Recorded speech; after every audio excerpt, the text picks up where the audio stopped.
The air was thick with summer heat, the kind that clung to your skin like a second layer.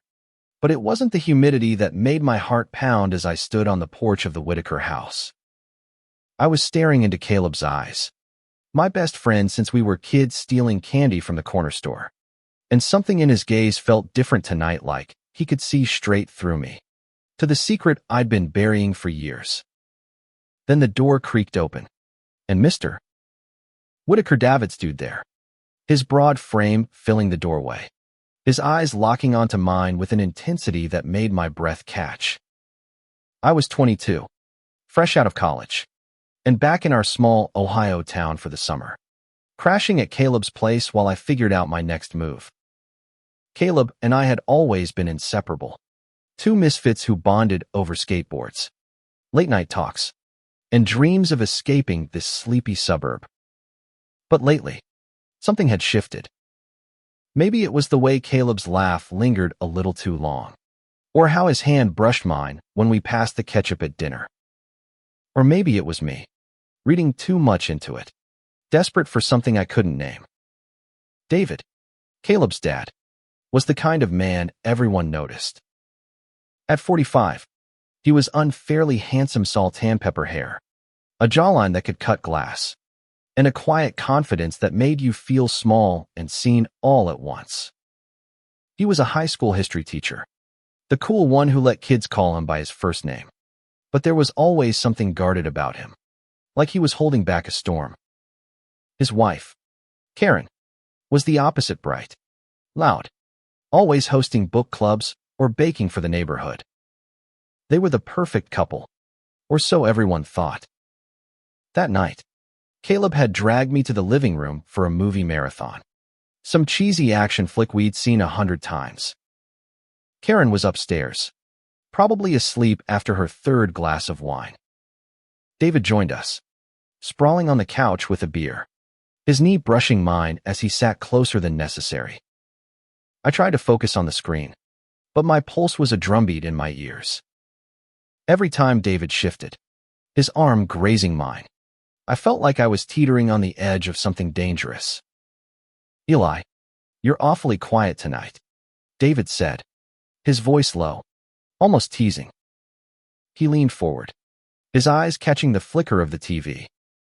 "Something on your mind?" Caleb snorted, tossing a popcorn kernel at me. "He's probably just brooding over his non-existent love life." I forced a laugh, but my throat was dry. "Yeah, you got me pegged, Caleb." David's gaze didn't waver. "You'll find someone," he said, and there was something in his tone, soft, deliberate, that made my stomach twist. I mumbled an excuse about needing water and bolted to the kitchen, my hands shaking as I gripped the sink. What the hell was wrong with me? This was Caleb's dad, my best friend's dad, a married man. But when I turned around, David was there, leaning against the counter, his arms crossed. The kitchen was dark except for the faint glow from the living room, and the air between us felt charged, like the moment before a lightning strike. "You okay, Eli?" he asked, stepping closer. His voice was gentle, but his eyes were anything but. "I'm fine," I lied, my back pressed against the sink. "Just tired." He nodded, but he didn't move away. Instead, he reached out, his fingers brushing my wrist, and I froze. It was barely a touch, but it burned through me, igniting something I'd spent years trying to smother. "You don't have to hide. You know," he said, his voice barely above a whisper. "Not from me." My heart stopped. Did he know? Had he seen the way I looked at him, the way I lingered when he smiled? I opened my mouth to deny it, to laugh it off, but then he stepped closer, so close I could smell the cedar of his cologne, feel the heat of his body. "David," I started, my voice cracking, but he shook his head, his hand sliding to my arm now, firm, grounding. "Don't," he said. "Not tonight." And then, Before I could process it, he was on his knees, his hands on my hips, his eyes locked on mine with a hunger that mirrored my own. My mind screamed to stop him, to push him away, to think of Caleb, of Karen sleeping upstairs, of everything this could destroy. But my body betrayed me, rooted to the spot, and I couldn't say no. The next morning, I woke up in the guest room, my head pounding like I'd been hit by a truck. The memory of David's hands, his breath, his whispered words, it all crashed over me like a wave, pulling me under. I stumbled to the bathroom, splashing cold water on my face, trying to wash away the guilt. But it clung to me, heavy and unyielding. Caleb was already in the kitchen, flipping pancakes like nothing had happened. "Yo, Eli, you look like death," he said, grinning. Late night. I forced a smile, my stomach churning. Something like that. David was there too, sipping coffee at the table, his expression unreadable. He didn't look at me, didn't acknowledge what had happened, but every time he shifted in his chair, I felt it like a punch to the gut. Karen bustled in, oblivious, chatting about her book club's latest drama. I nodded along, my hands clenched under the table, praying no one could see the truth written on my face. Later, Caleb dragged me to the skate park, our old haunt from high school. The sun was brutal, and the concrete radiated heat, but Caleb was in his element, landing tricks with ease while I fumbled every move. My mind was elsewhere, replaying last night, trying to make sense of it. Was David playing me? Was he just lonely? Or was this something real? And why hadn't I stopped him? "Dude, you're off today?" Caleb said, rolling up beside me, sweat dripping down his forehead. "What's eating you?" I shrugged, staring at the cracks in the pavement. "Just life, you know." He squinted at me, his usual grin fading. "You'd tell me if something was up, right?" My chest tightened. Caleb was my brother in all but blood. We'd shared everything: crushes, heartbreaks, stupid dreams. But this was a line I couldn't cross, not without shattering everything. Yeah, I lied. Of course. That night, I avoided the house as long as I could, wandering the town's quiet streets until my legs ached. But eventually, I had to go back. The Whitaker house loomed ahead, its windows glowing like eyes watching me. I slipped inside, hoping to sneak to the guest room unnoticed. But David was waiting in the hallway, his silhouette dark against the soft light. "We need to talk," he said, his voice low, urgent. I shook my head, my heart racing. "Not here. Not now." But he grabbed my arm, pulling me into the study, closing the door behind us.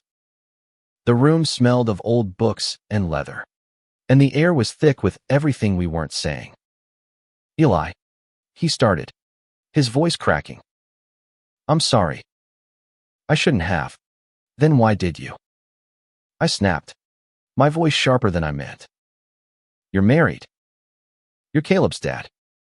What the hell were you thinking?" He flinched, but his eyes didn't leave mine. "I wasn't thinking," he admitted. "I've been trying to ignore this for years. Eli. The way I feel when you're around. The way you look at me." My breath caught.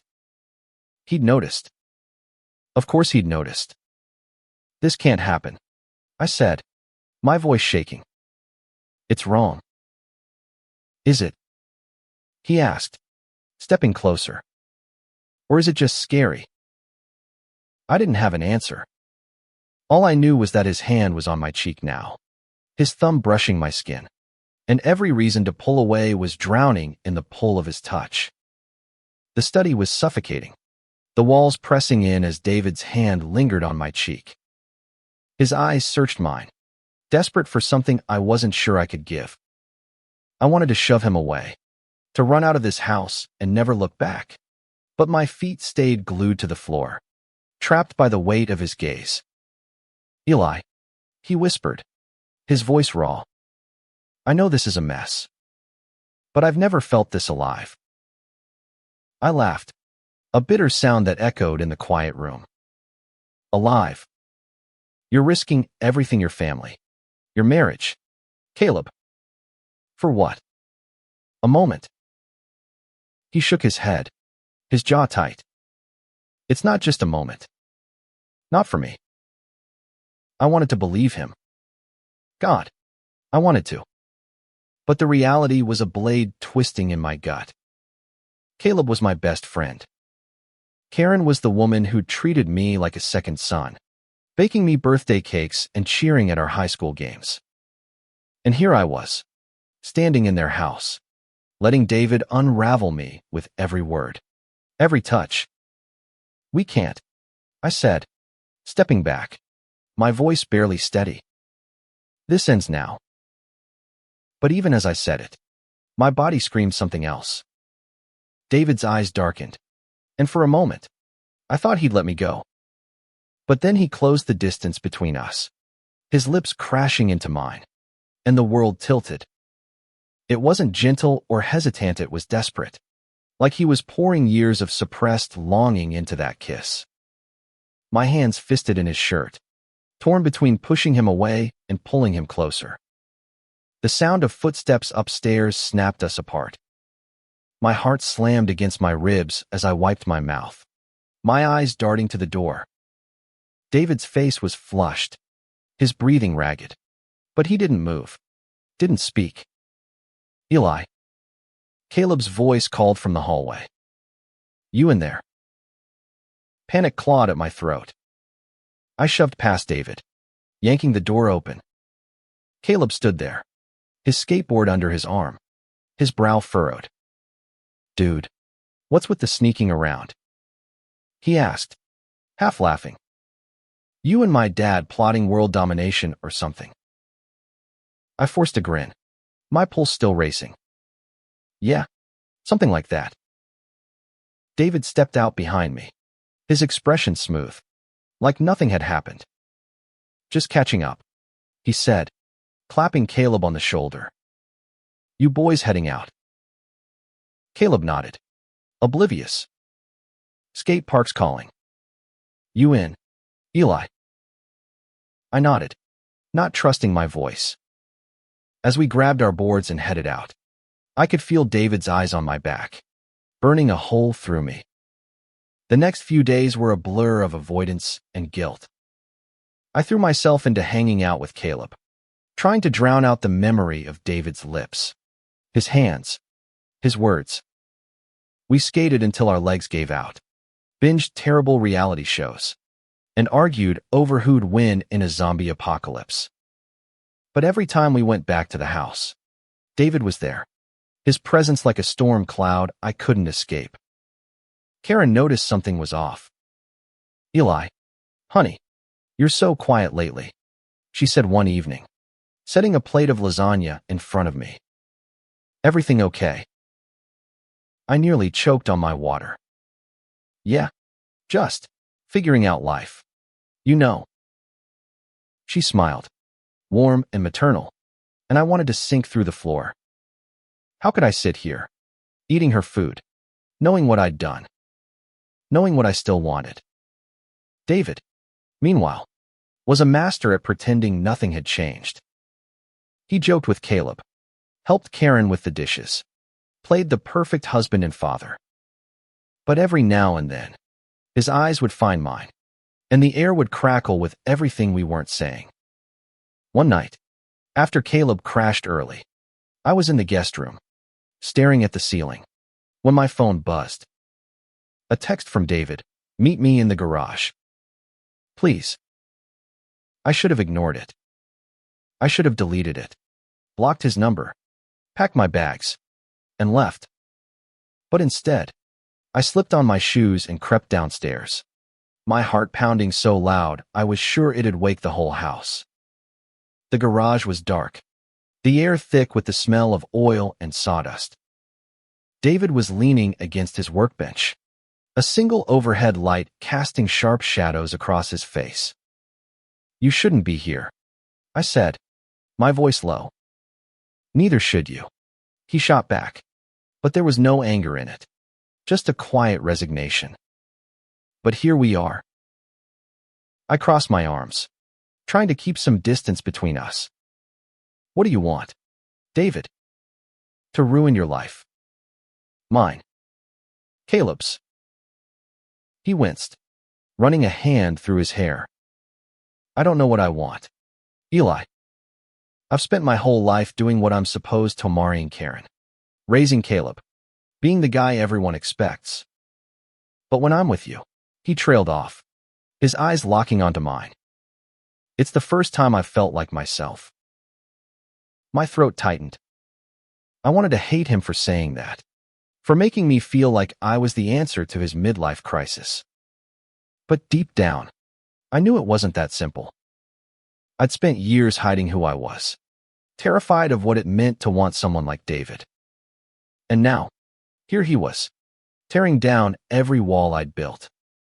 "David," I said, my voice breaking, "this isn't just about us. If Caleb finds out, if Karen—" "I know," he cut in, stepping closer. "I know what's at stake. But I can't keep pretending I don't feel this." His hand reached for mine, and I let him take it, my resolve crumbling. The garage felt like a bubble, a place where the world's rules didn't apply. But as his fingers laced through mine, I heard the creak of the door leading to the house. We froze. Karen's voice called out, sleepy and confused. "David, you out there?" My heart stopped as Karen's voice echoed through the garage. David's hand dropped mine like it was on fire, his face paling in the dim light. I backed away, my pulse hammering, every instinct screaming to run. "David," Karen called again, her voice closer now, the door to the house creaking open. He shot me a look, sharp and urgent, mouthing, "Stay quiet." Then he stepped toward the door, his voice calm, almost casual. "Yeah, babe. Just tinkering with the toolbox. Couldn't sleep." I pressed myself against the workbench, holding my breath as Karen's silhouette appeared in the doorway. Her hair was mussed, her nightgown slightly askew, but her eyes were sharp, scanning the garage. "Everything okay?" she asked, her tone laced with suspicion. David nodded, leaning against the doorframe to block her view. "Just restless. Go back to bed. I'll be up soon."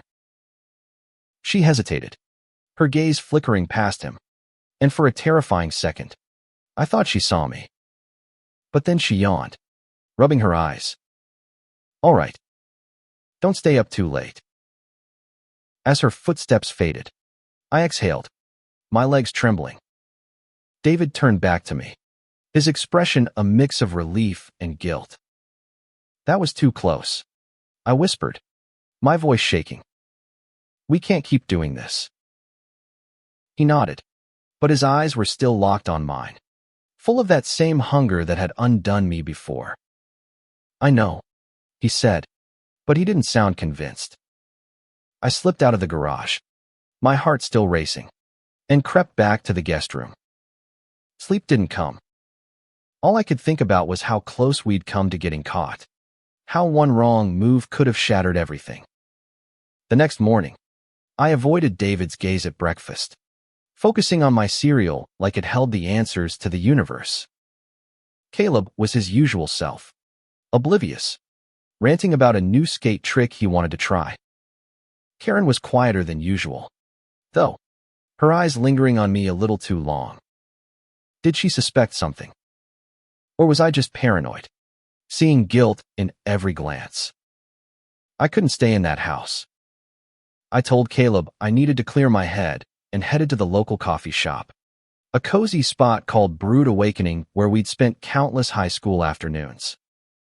I ordered a latte and sank into a corner booth, trying to make sense of the mess I was in. David wasn't just a crush. He was a fault line, threatening to crack open my entire life.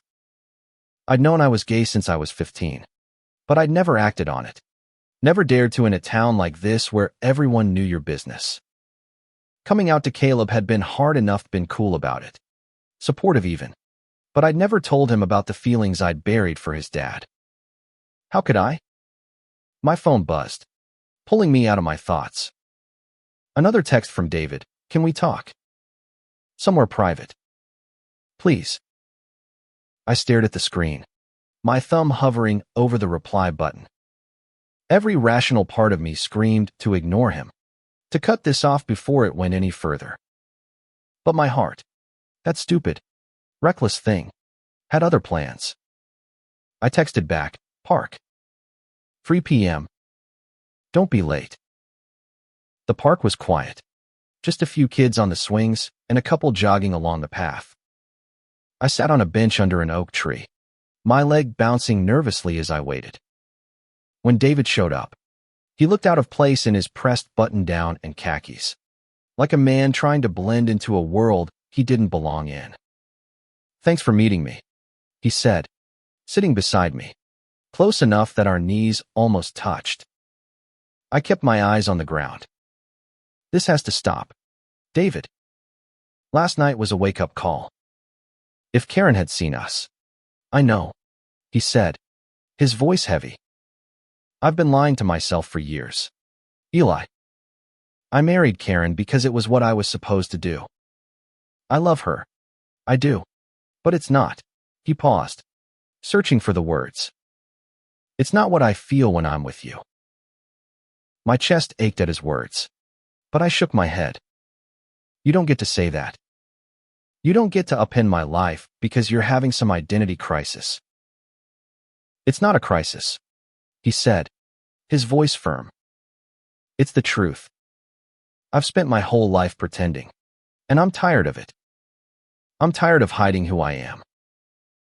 I looked at him then, really looked at him, and saw the pain in his eyes, the weight of years spent in a cage of his own making. It mirrored my own fear, my own shame, and for a moment, I wanted to reach for him, to tell him I understood. But I couldn't. What about Caleb? I asked. What about Karen? You think they'll just smile and move on if they find out? He didn't answer, just stared at the ground, his hands clasped tightly together. The silence stretched between us, heavy with everything we couldn't say. Finally, I stood. I'm leaving tomorrow. I can't stay here. Not like this. David's head snapped up, his eyes wide. Eli, don't. Please. But I was already walking away, my heart breaking with every step. Leaving was easier said than done. Packing my bag that night, I felt like I was tearing out a piece of myself. Caleb's house wasn't just a place to crash, it was home. The one constant in my life when everything else felt like quicksand. But staying meant risking more moments with David. More chances to lose myself in something I knew was wrong. Caleb caught me stuffing clothes into my duffel. Whoa, dude, what's this? You bailing already? I avoided his eyes, zipping the bag shut. Got a lead on a job in Columbus. Figured I'd check it out. He frowned, leaning against the doorframe. You didn't say anything about a job. What's the rush? I shrugged, my throat tight. Just need a change. You know. He studied me, his usual easy grin replaced by something sharper. You've been weird all week. Eli. What's going on? I wanted to tell him. I wanted to spill everything, to beg for his forgiveness, to make him understand. But the words stuck in my throat, choked by guilt and fear. Nothing's going on, I said, forcing a smile. Just restless. He didn't buy it. I could tell, but he didn't push. Instead, he clapped me on the shoulder. Don't be a stranger. All right. Your family. That word family hit like a punch. I nodded, unable to meet his eyes, and promised myself I'd be gone by morning. But morning came, and I couldn't leave. Not yet. Caleb insisted on one last skate session, and I couldn't say no without raising more suspicion. So we headed to the park, the sun blazing overhead, the air thick with the smell of cut grass and asphalt. Skating usually cleared my head, but today, every ollie felt off, every grind a struggle. Caleb noticed. Of course. "Dude, you're tanking hard," he said, laughing as I bailed on a kickflip. "You sure you're okay?" I wiped sweat from my brow, forcing a grin. "Just out of practice." He didn't laugh this time. Instead, he sat on his board, his eyes serious. "Eli, come on. I know you. Something's eating you up. Just tell me." My stomach twisted. I opened my mouth, searching for a lie, but before I could speak, my phone buzzed in my pocket. Another text from David. "I need to see you. One last time."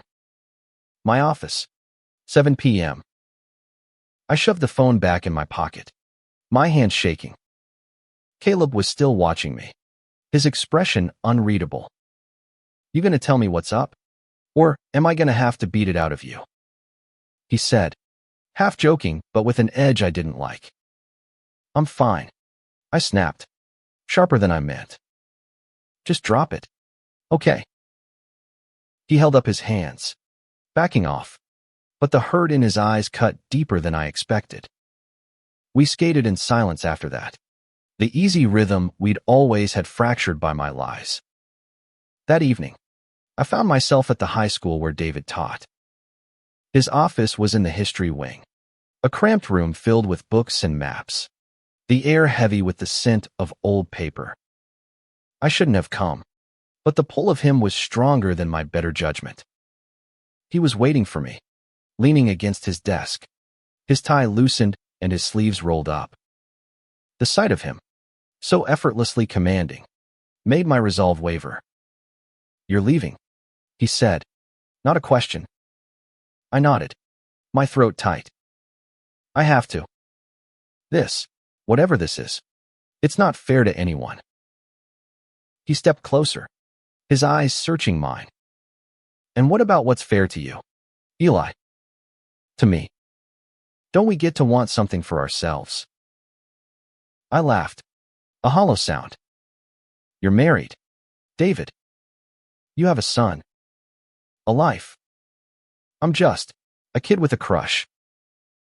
"You're not just anything," he said, his voice fierce. "You're the first person who's ever made me feel like I could be honest." His words hit hard, cracking open something raw inside me.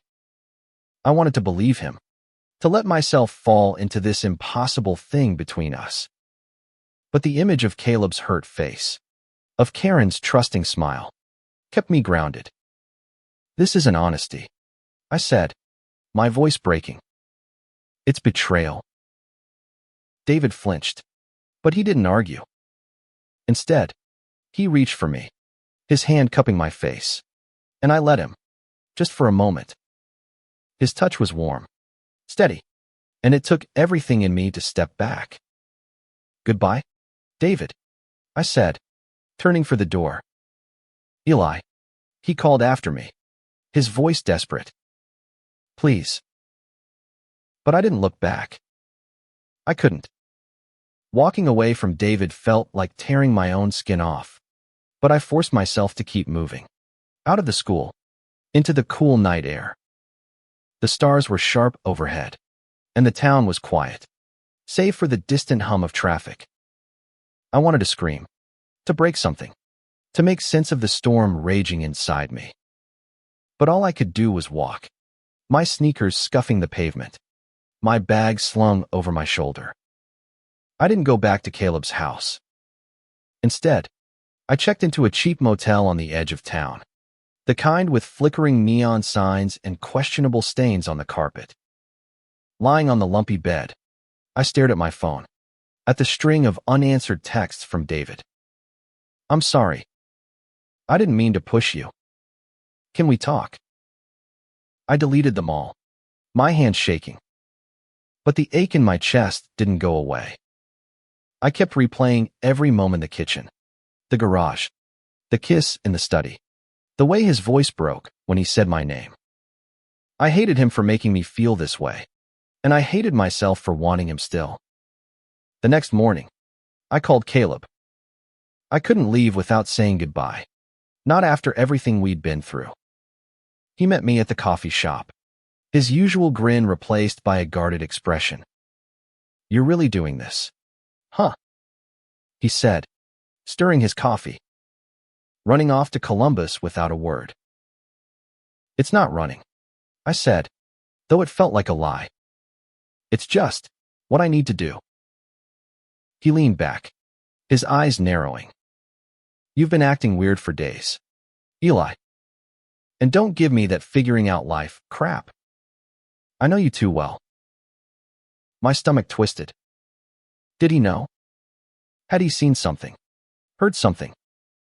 I searched his face for a clue, but all I saw was frustration, maybe a little hurt. I'm sorry, I said, my voice low. It's just been a rough week. He sighed, running a hand through his hair. You're my best friend.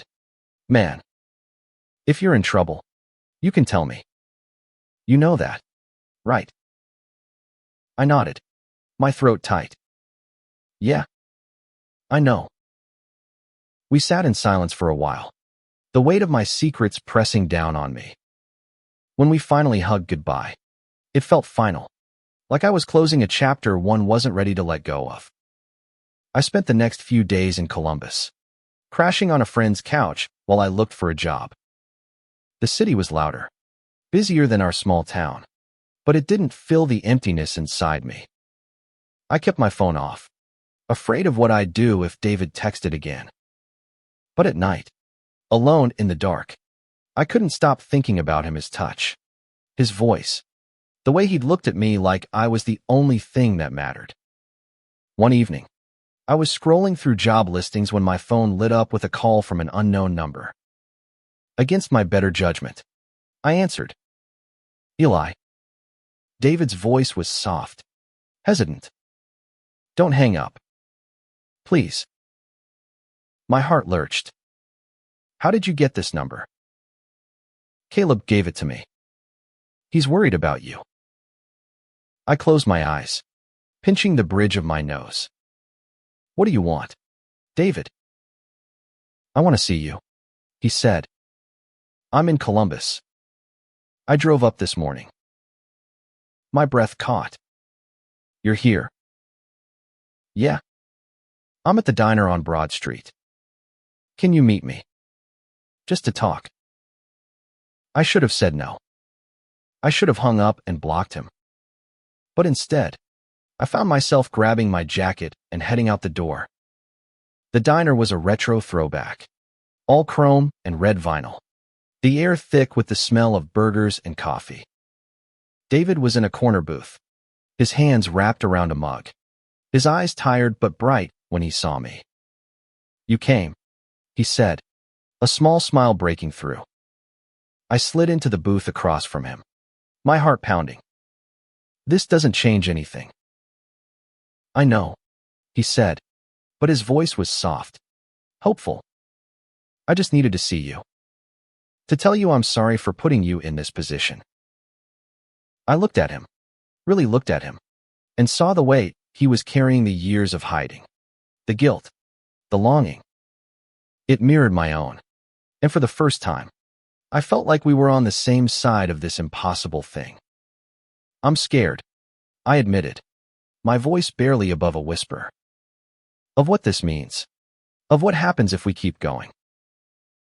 He reached across the table, his hand brushing mine. Me too. But I can't walk away from this. Not yet. I didn't pull my hand away. Not this time.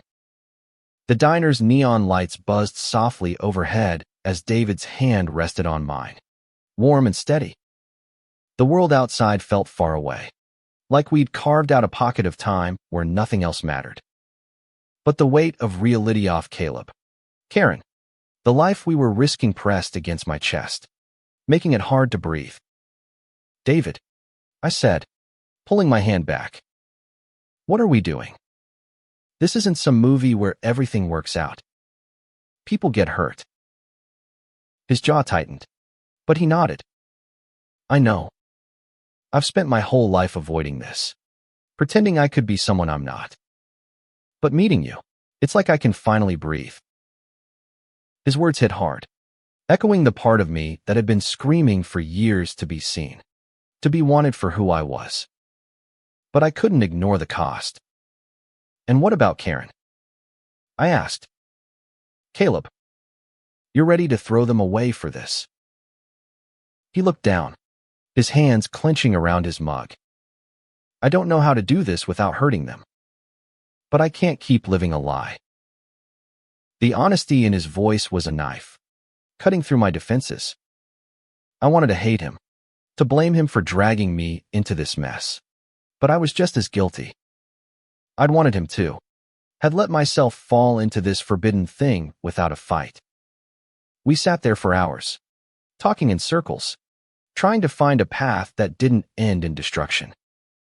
He told me about his marriage, how he'd loved Karen once but had always known something was missing. He told me about the years he'd spent burying his attraction to men, convincing himself it was a phase, a sin, a mistake. I told him about my own fears, growing up in a town where being gay meant whispers and judgment, about the crush I'd had on him since I was 16, too ashamed to admit it even to myself. By the time we left the diner, the sky was dark, and my head was spinning. We walked to his car, the silence between us heavy with everything we hadn't resolved. Let me drive you home, he said, his voice soft. I shook my head. I need to walk. Clear my head. He nodded, but before I could turn away, he pulled me into a hug, his arms tight around me. For a moment, I let myself sink into it, let myself pretend we could have this without consequences. The next few weeks were a blur. I found a part-time job at a bookstore in Columbus, a quiet gig that gave me too much time to think. David texted me every day, small things thinking of you. How's the job? And I hated how much I looked forward to them. We met up a few more times, always in secret, always in places where no one would know us. A park, a dive bar, a late-night coffee shop. Each time, the pull between us grew stronger, harder to resist. But guilt was a constant shadow. Every time I saw Caleb's name on my phone, my stomach twisted. He'd been texting less, his messages shorter, like he could sense I was pulling away. I wanted to tell him the truth, to confess everything and beg for his forgiveness. But I couldn't. Not yet. One night, David showed up at my friend's apartment, his face drawn and tired. Karen knows something's up, he said, pacing the small living room. She's been asking questions, checking my phone. My heart sank. What did you tell her? Nothing, he said, his voice tight. But she's not stupid. She knows I'm not myself. I sat on the couch, my head in my hands. This was a mistake. All of it. He stopped pacing, kneeling in front of me. Don't say that. Please. His hands were on my knees, his eyes pleading, and I felt myself breaking. I wanted him, more than I'd ever wanted anything, but the cost was too high. We have to stop, I said, my voice barely audible. For good this time. He shook his head, his grip tightening. I can't lose you, Eli. Not now. But I stood, pulling away from him. You already have. The next morning, I packed my things and left Columbus. I didn't tell David, didn't tell Caleb. I just got on a bus to Chicago, a city big enough to swallow me whole. I needed distance. Space to figure out who I was without the weight of this secret crushing me. But even in Chicago, David's ghost followed me. I saw him in every man with salt and pepper hair, heard him in every low, steady voice.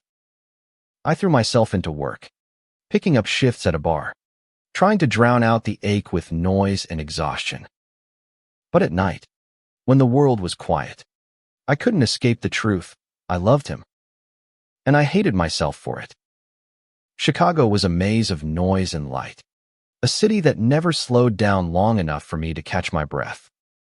I'd been here 3 months, slinging drinks at a dive bar in Wicker Park, trying to outrun the mess I'd left behind.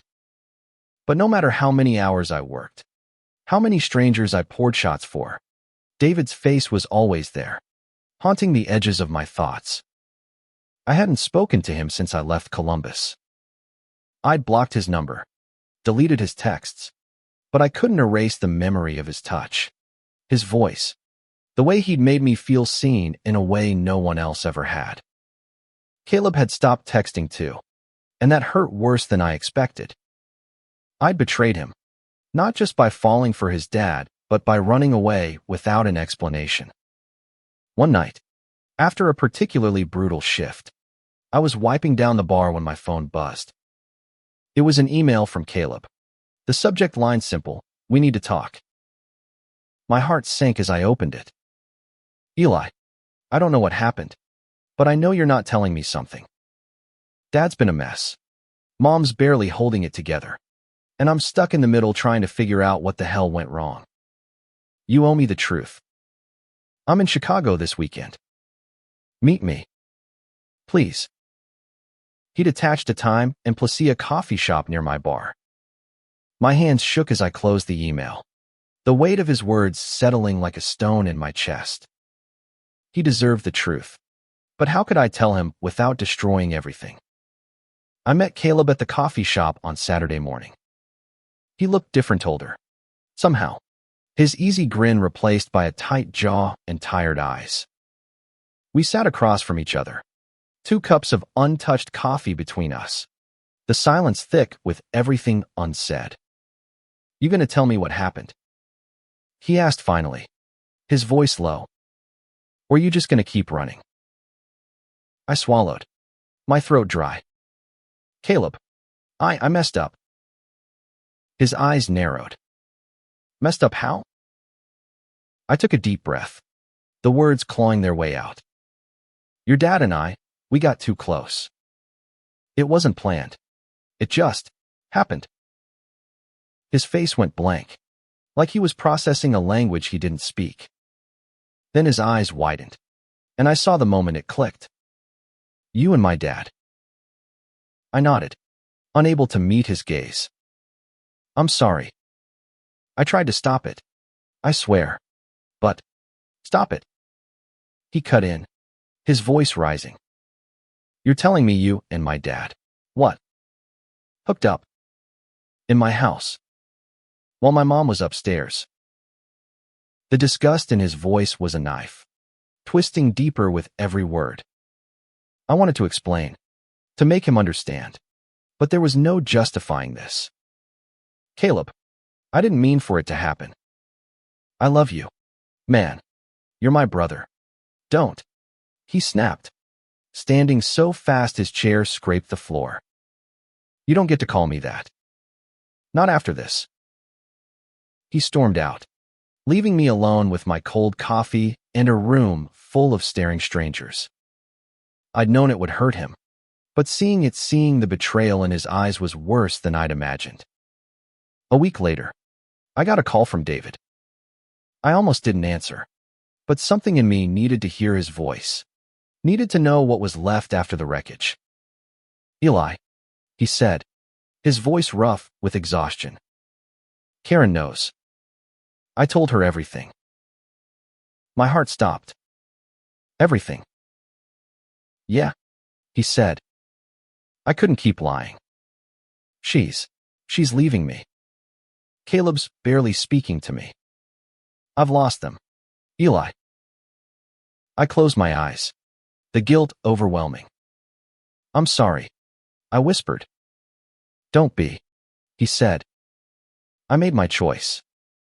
I don't regret it. But I did. I regretted every moment I'd let myself fall for him. Every touch that had led us here. David, I can't do this. Not anymore. There was a long pause, and when he spoke again, his voice was soft, broken. I love you, Eli. I just needed you to know that. I hung up before I could say it back, before I could admit that I loved him too. Months passed, and I rebuilt my life in Chicago, piece by piece. I found a better job, an apartment of my own, friends who didn't know my past. But the ache never fully went away. I missed Caleb, missed the family I'd been a part of, missed David in a way that felt like losing a limb. One day, a letter arrived. No return address. Inside was a single sheet of paper, Caleb's handwriting neat and deliberate. Eli, I'm still mad. I don't know if I'll ever not be. But you were my best friend, and I can't just erase that. Dad's trying to figure himself out. Mom's starting over. And I'm trying to forgive you. Maybe one day I will. Take care of yourself. I read it over and over, tears blurring the words. It wasn't forgiveness. Not yet. But it was a start. And maybe that was enough. As for David, I didn't reach out. I couldn't. But I carried him with me, a quiet part of my heart that would always wonder what might have been. I'd crossed a line, and it had cost me everything me best friend, my second family, my sense of who I was. But in the wreckage, I found something else, the courage to be honest, to live as myself, no matter how hard it was. And that, I realized, was worth it.